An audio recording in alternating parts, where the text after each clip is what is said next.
friends, it's Michelle from Little Farm in the Valley. So I'm down here in the garden hunting for some dill.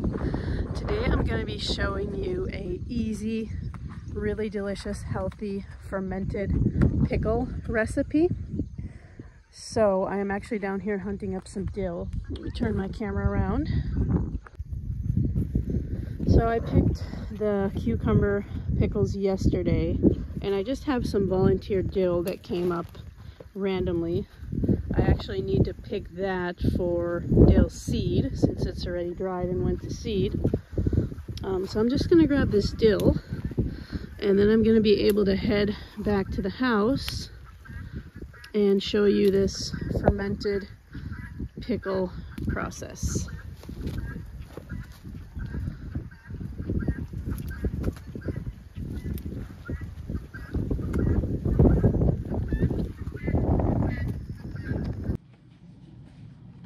Okay, so now we are back in the house, and I'm just going to get my apron on quick and show you how to throw together these fermented pickles. So I have a half-gallon jar that I'm going to fill with filtered water. I have a Berkey filter, but you can use probably any filtered water. I'm going to fill it up to the 4-cup line.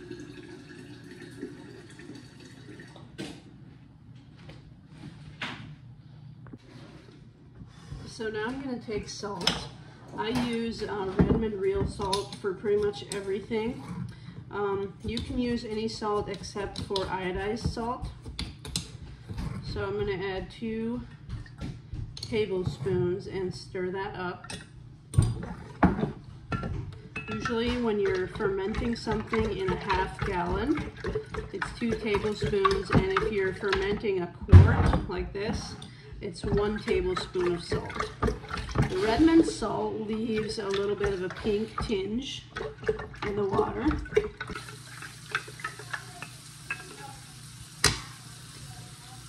So there's a little bit of sediment on the bottom from that red salt, but we're used to it since we use the red salt for everything.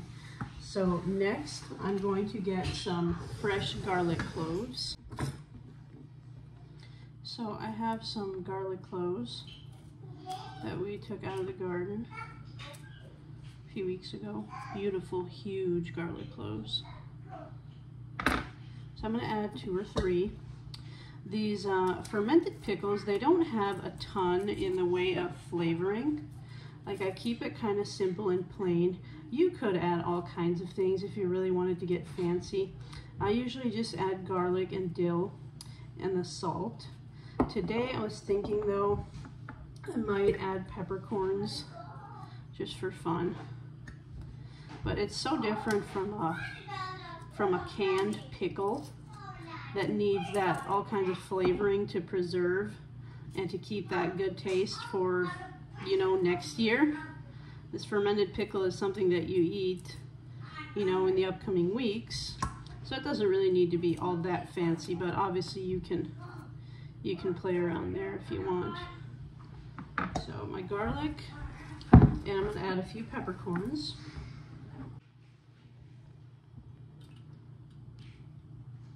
So I just have my handful of peppercorns there. So now let me show you what I have for cucumbers. I kind of have all shapes and sizes. This is a large, and mediums, some weird shapes.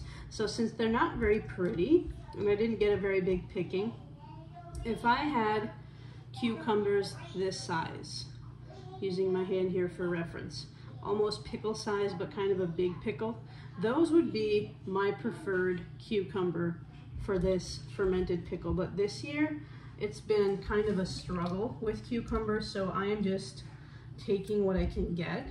But because I don't have the nice, you know, everything symmetrical and perfect pickle, now imagine how this would look. This is not really going to be ideal. So what I'm going to do is I'm going to make slices, and then these pickles will be a little bit more similar in size. So I'm just going to cut the ends off, and if there's anything ugly on there, I'm going to cut that off too. And then I'm going to get a crinkle cutter and make thick slices to fill my jar. If I don't need this great big one, I'll leave that out because honestly that's more of a salad and recipe, eating whatever cucumber than a pickle. I might have enough for this jar with what I have here without using that great big one.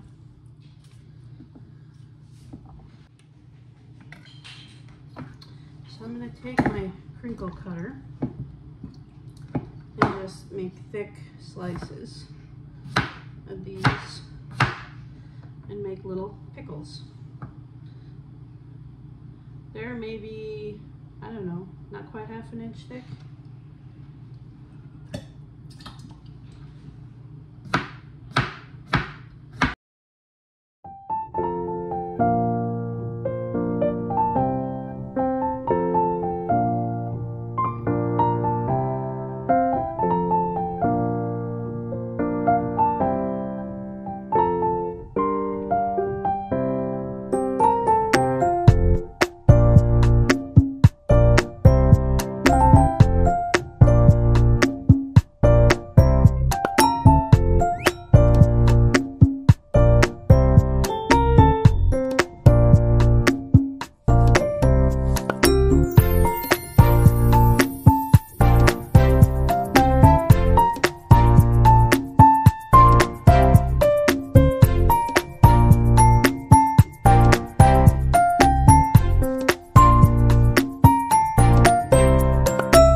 So this is my dill that I picked this morning. I'm going to give it a good wash, and then I'm going to add it to my pickles.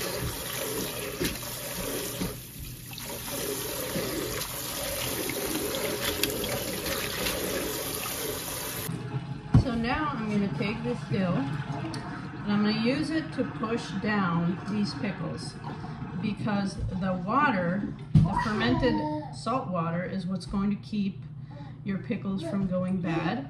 So everything has to stay under the water. Sorry about the kids yelling, but everything needs to stay under the water. So we're going to put in a big ball of dill, and that's going to help hold your pickles under.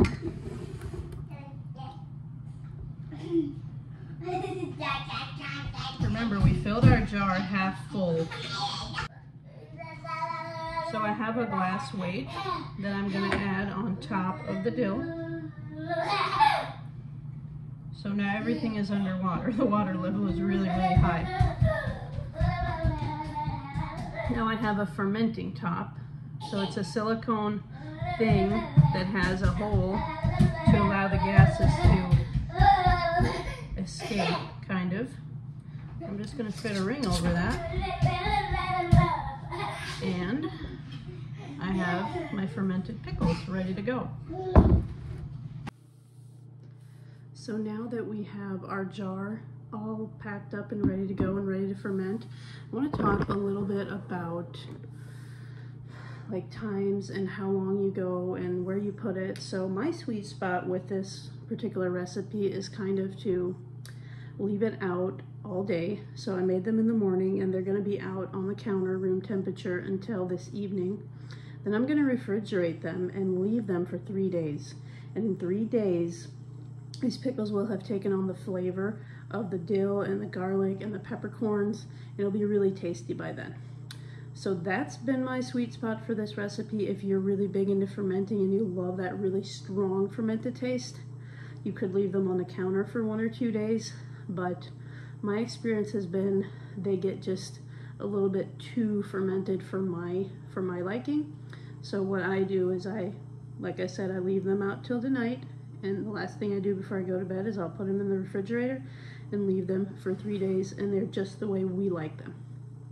Now, if you're new to fermented foods but you want to try them because you've heard about all the health benefits and probiotics and the good gut bacteria and all that comes from eating fermented foods, and you don't like the taste, you just can't get used to it, I would encourage you to just eat like 1 pickle a day, like maybe make a quart You don't have to make a half gallon if you're not used to it. Some people encourage taking a forkful of sauerkraut every day.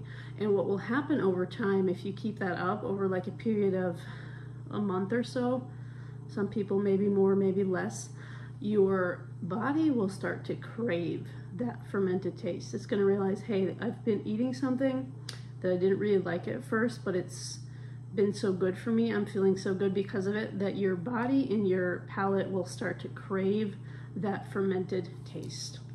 And we don't really sit down and eat a whole jar of these. It's just, you don't need much of it to be satisfied. Now, if you really like fermented food, you probably could, but for me, the sweet spot is kind of 2 or 3 pickles with a meal. It really accompanies most meals really well. So this is a jar that's been in our fridge for maybe 2 weeks now. It has a really strong dill smell, but I'll show you what these look like side by side. So obviously you can see this one's a little bit murkier and cloudier. So this has had a couple weeks to ferment. And these are what we made today. So yeah, we will usually, for our evening meal, we'll have these out and we'll eat a slice or two. That's about all it takes to kind of, you know, satisfy that craving for something fermented on the side. And it's still a pretty firm slice. It's got a crunch to it. It's a good crunchy pickle. I can't really describe the taste. Very strong dill taste. Tastes strongly of fresh dill, but obviously there's that salty fermented taste there. And if you've never had fermented foods, it's really hard to explain it to people. You almost have to try it for yourself. But during cucumber season goes 6 weeks usually, I will have a jar of these going. Pretty much I'll make a jar a week. And towards the end of cucumber season, I'll make 2 or 3 jars just to get us through. Okay, cucumber season's over, but we still want to eat the fermented pickles. But I can't really speak for how long these last. I know I've had a jar in my fridge for 2 or 3 months that was still good, but I don't know beyond that how long these would last. Excuse me. I assume the fermented taste would grow stronger and stronger. You can see there's a few bubbles here. I assume it would maybe get bubbly, really, really bubbly. And once it gets too fermented to enjoy, it kind of has a soapy texture and taste. At that point, you kind of know, okay, these are past the point of where they're going to be really good. I'm not one of those people that can handle them at that point. If you are, good for you, but I just can't. So, but I do enjoy them for about a month or 2 after they're made. These are 2 weeks old now, and they're just starting to get that bubbly, really fermented type look. But this jar will be done probably by next week, and next week I'll make another one, and so on and so forth. We're about halfway through cucumber season, I think. And if you don't have these fancy lids to ferment, it's totally fine. Just take something like this and just put it on there loosely, because a fermented food needs oxygen. You don't want it on there tightly while it's fermenting. It has to be able to release the gases. So just lay that on there. But obviously when you're putting them in the refrigerator and once they're ready, you know, you can tighten them up for storage. So anyway, hopefully this was a helpful video for those of you who are interested in fermented foods and getting started. It is really, really simple. Most of the time it is just water and salt and whatever things you would like to add to your veggies. It is really that simple, and it's all about finding that balance and flavor that's right for you, whether you like the strong fermented or just the a little bit fermented taste like me. But the sky's the limit. You can try so many things. So anyway guys, thank you for watching. If you enjoyed this video, as always, don't forget to like, share, and subscribe so you never miss a video, and we will talk to you soon.